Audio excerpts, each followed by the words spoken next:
I'm turning today to the first letter of Paul. Voy a leer en esta mañana la primera carta de Pablo a los Corintios. Primera de Corintios, capítulo 1, versículo 1. Pablo, llamado a ser apóstol de Jesucristo por la voluntad de Dios, y Sóstenes el hermano. Y mi título en esta mañana es Un manual para la vida piadosa, que en realidad es una descripción de toda la epístola. Y Dios mediante empezaremos una serie de estudios en esta epístola magnificente del apóstol Pablo. Esta es una carta a los Corintios, a Corinto, en el sur de Grecia, como sabrás, a unos 72 kilómetros al oeste de Atenas. Un lugar constantemente repleto de visitantes en esos días, gente comerciante y también la gente que visitaba los juegos famosos. Había dos tipos distintivos de juegos griegos realizados en Corinto. Sin embargo, Corinto era una ciudad depravada y era conocida en el mundo de antaño como el Corinto carnal. Tenía una cultura de la cual los corintios estaban muy orgullosos, y también estaban ellos orgullosos de sus filósofos y de su supuesta sabiduría, y también de su oratoria. Pablo fundó esta iglesia allí en su segundo viaje misionero, lo cual está registrado en Hechos capítulo 18, y eso fue en el año 49 después de Cristo. En Corintio vivían griegos, romanos y judíos, todos ellos. Había como unas 90,000 personas en la ciudad en el tiempo del apóstol Pablo. Corinto era parte de la provincia romana de Acaya. Pablo se quedó allí por 18 meses. Creemos que predicaba desde una colina rocosa a grandes multitudes de personas. Pablo escribió esta carta de Efeso. No tomes en cuenta la inscripción con letra pequeña al final de la epístola en tu Biblia. Tampoco las inscripciones de otras epístolas, porque no son parte de la palabra inspirada de Dios. Es muy raro que la versión del King James en inglés la incluya, ya que nadie está de acuerdo con estas inscripciones. No las tomes en cuenta. Estas inscripciones en letra pequeña al final de la epístola fueron adicionadas por manos católicas y son muy inexactas. De la epístola es muy obvio que Pablo dice que está escribiendo desde Efeso.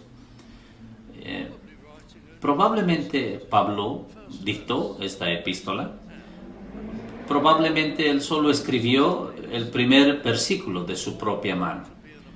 Y esa es probablemente la razón por la que se menciona a Sóstenes. Pablo, llamado a ser apóstol de Jesucristo por la voluntad de Dios, y Sóstenes, nuestro hermano. Él, muy posible, era la persona que una vez fue el gobernante principal de la sinagoga en Efeso, quien se opuso al Evangelio, pero vino a Cristo, y ahora está con Pablo en un viaje a Efeso. Y lo más probable es que se le mencione aquí no porque sea un predicador o parte del grupo apostólico, sino porque escribió la epístola que Pablo le dictó. Eso es lo más probable. Bueno, esto es simplemente un poco de historia. Voy a darles el primer encabezado y veremos estos primeros versículos según el tiempo lo permita, hasta el versículo 8 o 9. Y esta es una preciosa apertura para una epístola y la analizaremos de manera expositiva. En principio, entonces, mi primer encabezado es ¿quién enseña en la iglesia de Cristo? ¿Quién enseña? Mira el versículo 1. Pablo, llamado a ser apóstol de Jesucristo. Pablo nunca se nombró a sí mismo. Fue llamado a este oficio y de una manera muy dramática. Eso está registrado en otra parte de la Biblia. Dios convirtió a Pablo y lo hizo apóstol. Y le dijo desde el principio que no solo predicaría el Evangelio a los gentiles, sino que al mismo tiempo sufriría una terrible persecución. Y Pablo se vio obligado a obedecer, puesto que esto fue designado por Dios, él fue designado por Dios. Por supuesto que un apóstol era una persona especial. El término apóstol se usa generalmente en el Nuevo Testamento, pero cuando se refiere a los 12, o los llamaremos los 11, de los cuales el apóstol Pablo fue el único apóstol nacido fuera de tiempo, no con los discípulos originales, sino llamado y designado posteriormente. Pero cuando se usa apóstol en referencia a este tipo de persona, se habla de un mensajero muy especial. La palabra significa una persona enviada por Dios, uno que es enviado. Y los apóstoles originales fueron enviados por Dios.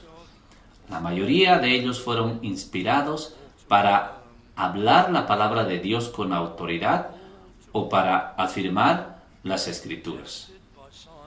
Llamados a ser apóstoles. Ellos fueron autenticados por señales, prodigios y hechos poderosos que podían hacer para que la gente supiera que eran apóstoles. Eran parte de la etapa de fundación de la iglesia y fallecieron.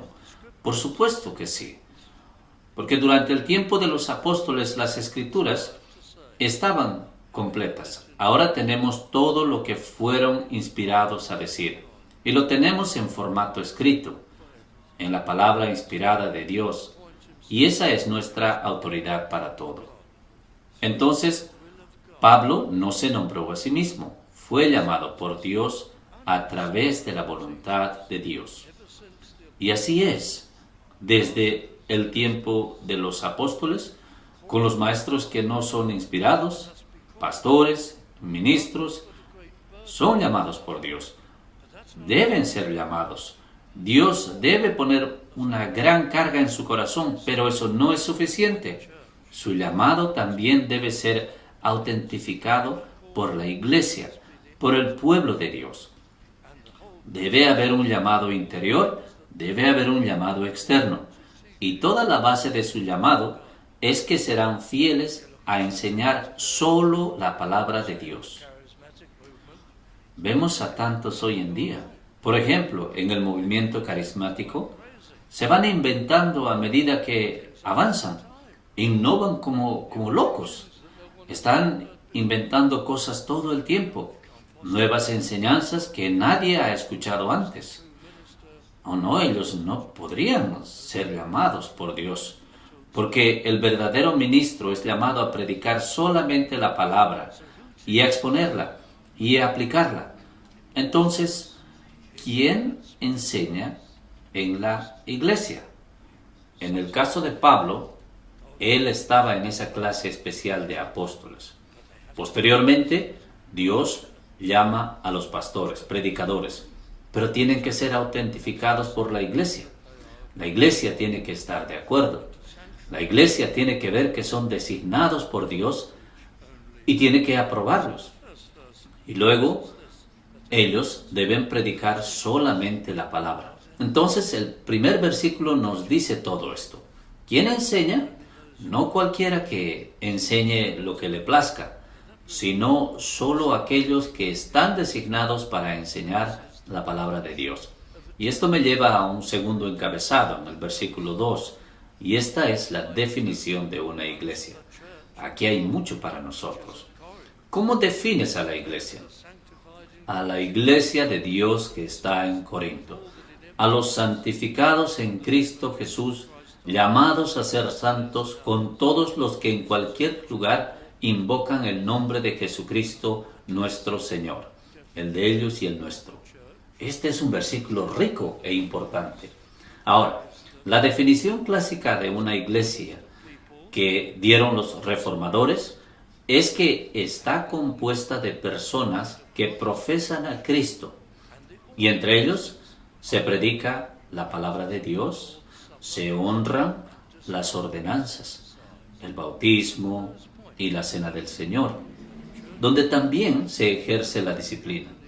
Entonces, la definición incluía estos puntos, que una iglesia se define como un grupo de personas, una organización de personas que profesan a Cristo, y también que un lugar donde se predica la palabra. Estas personas guardan las ordenanzas y ejercen, y es un lugar, la iglesia, donde se ejerce la disciplina. Bueno, eso es cierto. Esa es una buena definición, pero no es suficiente. Todas estas cosas pueden estar en su lugar y la gente podría no ser salva. Podrían ser cristianos nominales, formales, que en términos generales creen mentalmente las doctrinas de la Biblia en su cabeza, mentalmente, pero que nunca han venido personalmente a Cristo ni han sido salvos. Cuando vemos la definición de Pablo aquí, esta agrega algo vital a la iglesia de Dios que está en Corinto. Antes de darte la definición, ten en cuenta que Corinto es una iglesia de Dios. Pablo, espera un momento. Seguramente que no has entendido bien. ¿Acaso Corinto no es la iglesia de Grecia? Como diríamos, la iglesia de Inglaterra, y Corinto es solamente una ramificación de ella. Pablo, ¿qué estás haciendo escribiendo a Corinto como si fuera en sí misma una iglesia plenamente desarrollada, completa en sí misma? Sí, eso es lo que Pablo está haciendo. A la iglesia de Dios que está en Corinto. La Biblia, el Nuevo Testamento, no sabe nada acerca de la iglesia de Inglaterra, ni de la iglesia de aquí, ni de la iglesia de allá. Todo lo que reconoce es una congregación. Todas y cada una de las congregaciones son iglesias con pleno derecho en la Biblia. Y eso es lo único que se sabe. Entonces, si quieres hablar de la iglesia en el país, estrictamente hablando, debes decir las iglesias en el Reino Unido. Porque cada congregación, a los ojos de Dios, es una iglesia autónoma, directamente responsable ante Él. A la iglesia de Dios que está en Corinto. Y ahora la definición: santificados en Cristo Jesús. Santificado significa apartado, pero generalmente se entiende como hecho santo. Verdaderamente Dios les ha hecho algo. Han sido cambiados, han sido transformados. No son las personas que eran antes. Antes eran personas mundanas que vivían solo para este mundo, sin un interés profundo en el Dios vivo. Pero ahora han cambiado. Son santificados, hechos santos a los ojos de Dios, apartado del mundo. Ya no son más los típicos mundanos. No van a las fiestas, a los bailes del mundo. No bailan al son del mundo. Ni tienen que ver con el entretenimiento del mundo y los placeres del mundo. Tienen más bien nuevos gustos y espirituales, y son diferentes. La definición de una verdadera iglesia se compone de personas santificadas en Cristo Jesús. Llamados santos. Llamados. Se traduce en griego invitados a ser santos. Ellos han escuchado una voz, no una voz literal. Mejor traducido aún, tal vez no sería invitado, sino convocado por Dios, porque hay una compulsión maravillosa en el amable llamado de Dios que nos atrae hacia Él. El llamado de Dios viene cuando somos convencidos personalmente de nuestros pecados y nos damos cuenta de que necesitamos un Salvador y debemos acudir a Cristo para que nos limpie. Y por decir así, escuchamos la voz de Cristo que dice: venid a mí todos los que estáis trabajados y cargados, que yo os haré descansar. Cargado, agobiado por la culpa y el pecado. Este es el llamado. Llamados a ser santos, apartados. Casi la misma palabra que santificados, apartados para Cristo. Entonces, ellos son cambiados y son llamados y atraídos por Dios. Y a todos los que invocan el nombre de nuestro Señor Jesucristo en cualquier lugar. Entonces hay tres factores aquí. Estas personas son cambiadas, son llamadas y atraídas y oran, invocan el nombre del Señor. Por lo que sabemos de las Escrituras, aunque aquí no sea el caso, pero en lo que se refiere al registro de las Escrituras, la primera vez que Pablo escuchó el Evangelio fue cuando era Saulo y estuvo presente en la muerte del mártir Esteban, el primer mártir cristiano.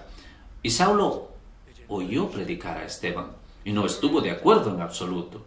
De hecho, lo enfureció porque Esteban probó que Jesucristo era el Mesías y que era Dios divino y que había sufrido y muerto por nuestros pecados y que ahora estaba en el cielo.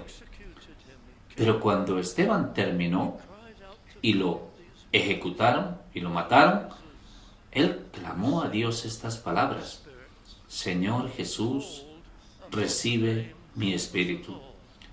Él invocó el nombre del Señor. Y esa fue probablemente la primera vez que Pablo, que en ese entonces era Saulo, escuchó a alguien invocar el nombre del Señor. Y eso es lo que nosotros hacemos. Invocamos el nombre del Señor. Oramos principalmente al Padre en el nombre del Hijo. Y eso es invocar el nombre del Señor. El nombre de Jesucristo, confiando en Él, por medio de Él. Muy a menudo en nuestras oraciones privadas oramos directamente a Jesucristo y el Padre escucha de igual manera. Somos personas que invocan el nombre del Señor. El apóstol Pablo, cuando era Saulo de Tarso, nunca había orado realmente. La oración era algo mecánico para él. En el templo, en la sinagoga, él no sentía que conocía a Dios. Era algo mecánico. Y he aquí Esteban, como si conociera a Cristo, lo llama. Y su rostro está como el de un ángel. Él dice: Señor Jesús, recibe mi espíritu. Ese fue uno de los aguijones o punzones de conciencia que compungieron a Pablo a medida que pasaba el tiempo. Al principio lo odiaba este sentimiento, pero después esto le ha tenido que haber hablado. Cuando él recordaba a Esteban, quien conoció a Cristo, casi lo vio en la gloria y clamó a él. Entonces a Pablo le gusta este término, que es del Antiguo Testamento: invocar el nombre de Jesucristo. ¿Qué definición de la iglesia? Personas que han sido cambiadas, personas que han sentido una atracción o llamado personal hacia Dios, personas que invocan el nombre del Señor, porque lo han llegado a conocer. Amigo, ¿es esta tu experiencia? Esa es la definición de una iglesia y de un cristiano. Pero veamos el tercer encabezado, versículo 3. Gracia y paz de Dios nuestro Padre y del Señor Jesucristo. Paz y gracia. La gracia es un favor inmerecido, un favor que no lo merecemos. La base de la bendición es el favor inmerecido de Dios. ¿Qué nos hizo cristianos? ¿Qué nos trajo a Cristo? ¿Fue nuestro buen sentido que nos hizo volver a Dios? No, le resistimos. ¿Fue nuestro buen sentido que nos hizo arrepentir y buscarlo? No, fue el favor maravilloso de Dios sobre nosotros, inmerecido y sin ganarlo. Gracia a vosotros y paz Reconciliación. Fuimos reconciliados con Él y llegamos a conocerlo por el decreto de Dios. Hubo un tiempo en que Dios decretó que este hombre, esta mujer, sean perdonados. Lo haré nuevo. Lo hago ciudadano del cielo.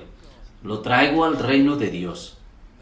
Fue una declaración de Dios que nos justificó, nos hizo aceptables y fue llevada a cabo por la obra de Cristo, que vino del cielo y fue a la cruz del Calvario y sufrió y murió para llevar el castigo que fue mío y tuyo, si lo conoces, para que podamos ser perdonados y cambiados. Gracia a vosotros y paz de Dios nuestro Padre, por su decreto, y del Señor Jesucristo, por su obra en la cruz del Calvario. Y esto nos lleva al cuarto encabezado, que cubrirá 2 o 3 versículos, y habla de la base de la bendición. Gracias doy a mi Dios siempre por vosotros, por la gracia de Dios que os es dada en Cristo Jesús. Nuevamente, la gracia, gratuita e inmerecida. Pero lo que quiero decir acerca de este versículo es esto, que esta iglesia en Corinto estaba bastante desordenada en algunos aspectos. Al leer la epístola, te das cuenta que había desorden en la mesa del Señor. Algunos negaban la resurrección y esto no se había corregido. Ellos estaban muy apegados a su cultura griega, amaban la oratoria y se inclinaban a escoger predicadores que fueran grandes oradores, en vez de fieles expositores de la palabra. Cerraron sus ojos a un pecado muy grave en medio de la iglesia y no disciplinaron. Algunos de ellos negaron que Pablo fuera un apóstol y tenían un espíritu de división grupal con el que Pablo trata primero. Formaron facciones dentro de la iglesia, siguiendo a su maestro favorito, uniéndose a él e ignorando a los demás. Entonces hubo estas fallas en Corinto, pero no debemos magnificar estas fallas, errores y exagerarlas, tanto que la convirtamos en una iglesia mala, porque Pablo la recomienda mucho. Y hay algunos predicadores y escritores que dicen que esta era una iglesia totalmente carnal. No era solo Corinto carnal, era la iglesia carnal en Corinto. No apta para ser llamada iglesia. Terrible por todas estas cosas. Pero cuando vemos la fuerza del elogio de Pablo hacia ellos como iglesia, nos damos cuenta de que debemos verla con proporción balanceada. Todas estas faltas estaban en la iglesia, pero no involucraban a la mayoría de la gente. Cuando veías a la iglesia en su totalidad, eran personas muy serias. Sí, fue una gran falta que permitieran que aquel pecador Corinto, con su grave pecado sexual, quedara indisciplinado. Tuvo que ser disciplinado. Y ellos obedecieron al apóstol y trataron con ese asunto y lo sintieron mucho. Pero eso no significa que todo el mundo fuera igual. Y así fue también con los otros problemas. Algunos de ellos no aceptaban la resurrección de los muertos, una doctrina vital, pero no era la mayoría de ellos. Era una minoría y esto tenía que ser corregido.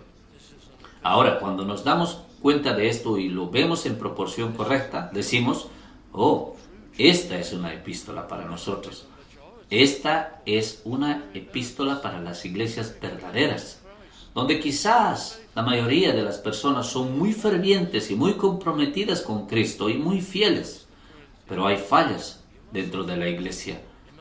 Y la epístola a los Corintios dice que debes tratar con estos asuntos. Siempre debes estar trabajando en ello. Siempre debes estar reformando. Siempre debes estar avanzando. Si Creemos que la iglesia era terrible, más allá de cualquier descripción. Entonces esta epístola no tiene mucho que decirnos. Cada vez que vemos una exhortación decimos, eso fue solo para ellos, que sobrepasaron más allá de los límites. Esta iglesia era horrible. Entonces no es muy productivo exagerar los problemas de la iglesia de Corinto. Versículo 4. Gracias doy a mi Dios siempre por vosotros, por la gracia de Dios que os es dada en Cristo Jesús. Corinto era una iglesia verdadera y en general una iglesia piadosa. Dicen aquellos que exageran el error de la iglesia en Corinto. Pablo solo estaba usando la adulación para introducir las cosas duras que tiene que decir. El apóstol no era así. Él no dice cosas que en absoluto no quiere decir de todo corazón. Mira el versículo 5. Que en todas las cosas sois enriquecidos en Él. La influencia de Cristo estaba en toda la iglesia, en toda expresión. En otras palabras, en toda la predicación y en la enseñanza de la palabra. La verdad es declarada en Corinto. En general es una iglesia sólida y sana. Y en toda ciencia. ¿Cuál es la diferencia entre lengua y ciencia? Bueno, la lengua claramente se refería a lo que se enseñó y la ciencia se refiere a lo que los oyentes retuvieron. Entonces la iglesia en Corinto no solo fue notable porque se enseñó la verdad sólida y sana, fue notable porque la gente recordaba las doctrinas en general y retenían estas cosas y tenían un recuerdo ordenado de las doctrinas de Cristo en su mente. Que en todas las cosas sois enriquecidos en Él, en toda lengua y en toda ciencia, por Cristo, quien fue la última persona mencionada en el versículo anterior. Entonces Corinto es una buena iglesia, pero tiene sus problemas. Versículo 6. Así como el testimonio de Cristo ha sido confirmado en vosotros. No leas esto con demasiada prisa. El testimonio es la palabra hablar. Ya sabes lo que es un testimonio. Un testigo en un tribunal de justicia que da un testimonio, una declaración. Da testimonio de algo, declara algo. Los predicadores dan testimonio de Cristo y de su sufrimiento y muerte en el Calvario y de todo el Evangelio y la verdad de la Biblia. Y el testimonio de Cristo ha sido confirmado en vosotros. La palabra griega traducida como confirmado significa establecido. Hay una traducción que dice que el testimonio de Cristo fue fundamentado en ti. Bueno, no se puede decir eso en el inglés, pero en realidad es una traducción perfecta. Eso es lo que significa el original en griego. Establecido es bueno, pero basado en algo. Es la idea detrás de la palabra. Fundado en ti. No solo lo escuchaste y estuviste de acuerdo con ello, algo sucedió por lo que se convirtió en la base de tu vida. Todo lo que hiciste y pensaste se basó en esto. ¿Te ha pasado esto? ¿Tuviste realmente una conversión para que Cristo sea ahora la base de todo en ti? El propósito de la vida, el destino de la vida, el que te guía y te fortalece. Cristo es todo en tu vida. Él es tu fundamento. Y todo lo que edificas en la vida está edificado sobre Él. Este es un versículo rico. Así como el testimonio de Cristo ha sido confirmado o fundado o establecido en vosotros. Versículo 7. De tal manera que nada os falte en ningún don. Y hoy en día hay algunas personas que inmediatamente piensan en el don de lenguas y el don de profecía y el don de revelación y así sucesivamente. Bueno, estos dones están incluidos porque la iglesia de Corinto tenía dotados para hablar en lenguas. Todavía existían en ese momento, en ese tiempo. tenían profetas. ¿Por qué? Porque la palabra de Dios aún no había sido completada. Ellos están a punto de recibir Primera de Corintios y en su momento Segunda de Corintios y todas las demás epístolas y la forma escrita de los evangelios. Entonces, ¿qué harían las iglesias antes de que se completara el Nuevo Testamento? Dios les dio profetas del Nuevo Testamento que no hablaban tanto del futuro, aunque algunos lo hacían, sino que estaban inspirados para hablar las doctrinas verdaderas. Y a medida que se escribieron y la escritura se completó, los profetas desaparecieron.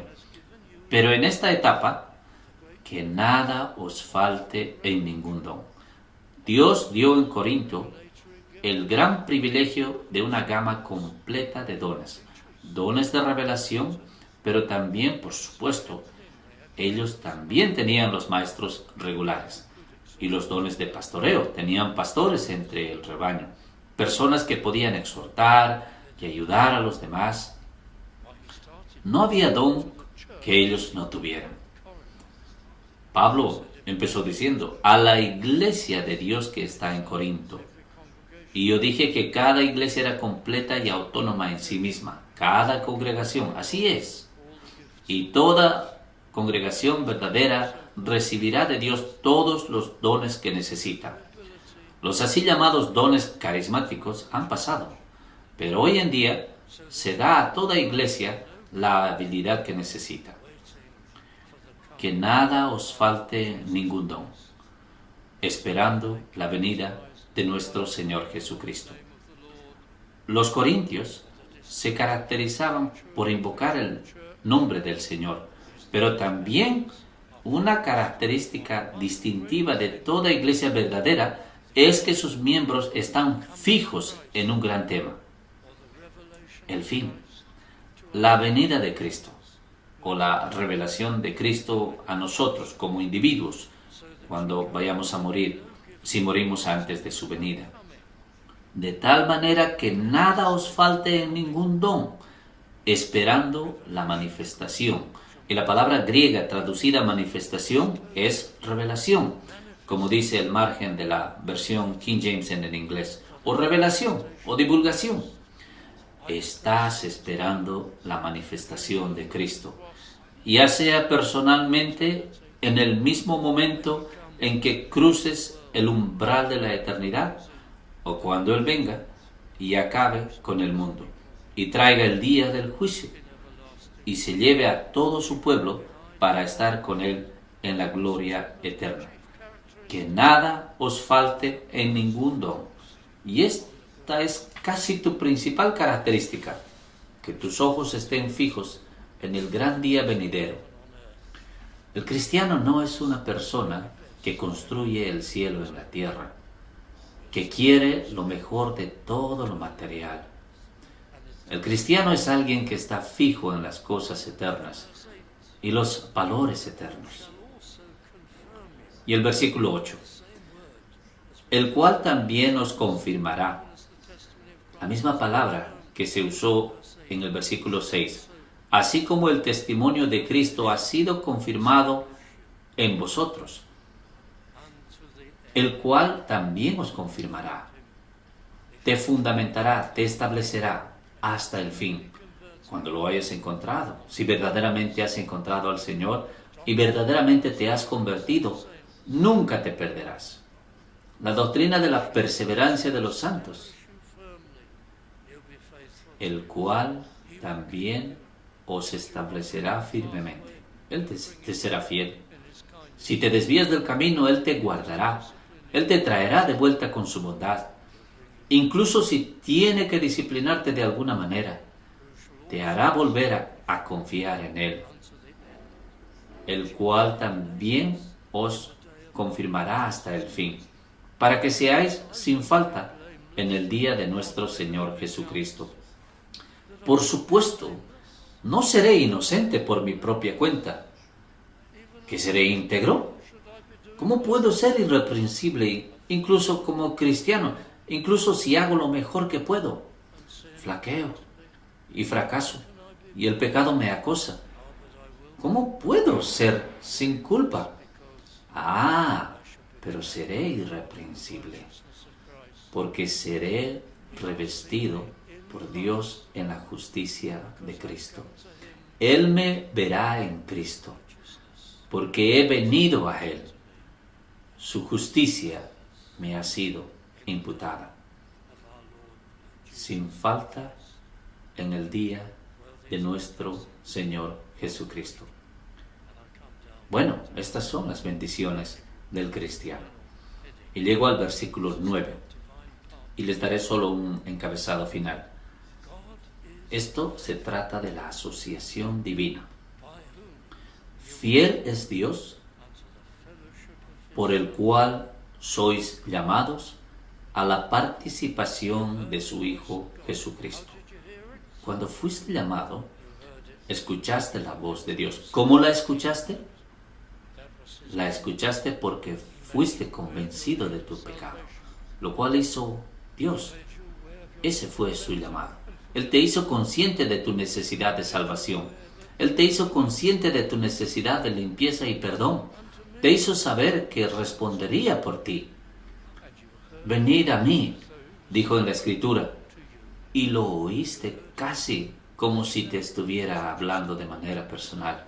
Oíste su llamada, pero ¿sabes qué? No fue solo un llamado para ser salvo. No fue solo un llamado a convertirse. No fue solo un llamado al arrepentimiento y a encontrarlo y conocerlo. Fue un llamado, como dice el versículo 9, a la participación de su Hijo. Fuiste llamado suprema y finalmente a conocer la comunión con su Hijo. La palabra traducida como participación significa sociedad. Es la misma palabra que se usa al final de la segunda epístola a los Corintios, del Señor Jesucristo y el amor de Dios y la participación, compañerismo, asociación, la misma palabra, del Espíritu Santo, sea con vosotros todos.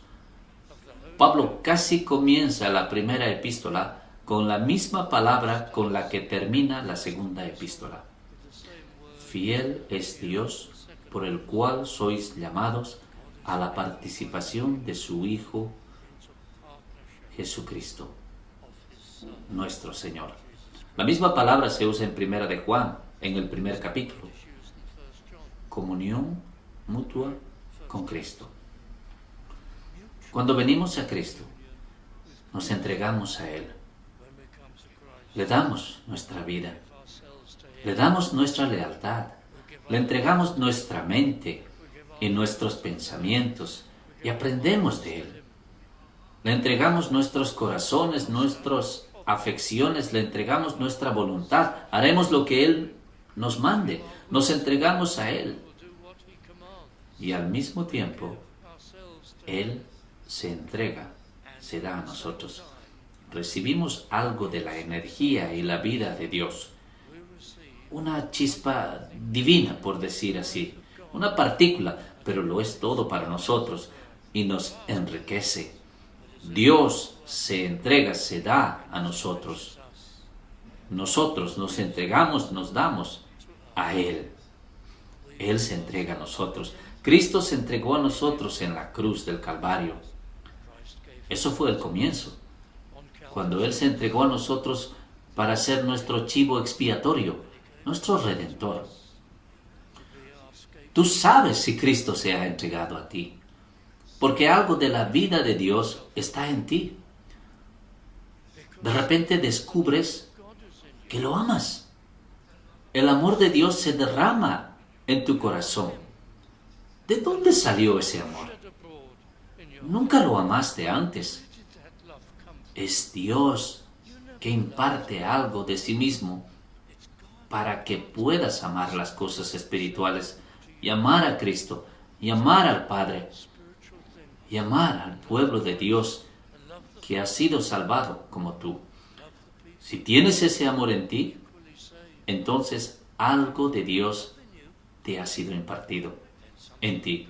Si encuentras que eres una persona extrovertida, ahora quieres hacer el bien. Quieres que otros vengan al Señor. Si tienes la oportunidad, les testificarás. Sientes por ellos. Vas a orar por ellos. Vas a ellos todo el tiempo. No estás tan preocupado por ti, ni por tus comodidades, ni por tu riqueza, ni por tu posición en este mundo. Eres una persona mucho más extrovertida que ora, piensa en los demás, viene a la reunión de oración. ¿De dónde viene todo esto? ¿Cómo pasa todo esto? ¿Cuándo fuiste cambiado de ser una persona interesada en sí misma a una persona interesada en otros? Eso fue algo de Dios que te fue impartido. Algo de Cristo. Esta comunión es mutua. Me entrego a Él, Él se entrega a mí. ¿De dónde vino tu amor por la verdad? ¿Y tu pasión por aprender y estudiar las cosas de Dios? Fiel es Dios, por el cual sois llamados a la participación de su Hijo Jesucristo, nuestro Señor. Eso es más que suficiente para nosotros en este día. El explorar algunas de las profundidades del saludo inicial y las declaraciones iniciales del apóstol. ¿Quién enseña? ¿Cómo se define una iglesia? ¿Cuál es la base de todas nuestras bendiciones? ¿Cuáles son algunas de estas bendiciones? ¿Qué es la asociación o comunión divina? ¿Y qué significa? Todo esto está en los primeros versículos. Queridos amigos, estos son nuestros privilegios.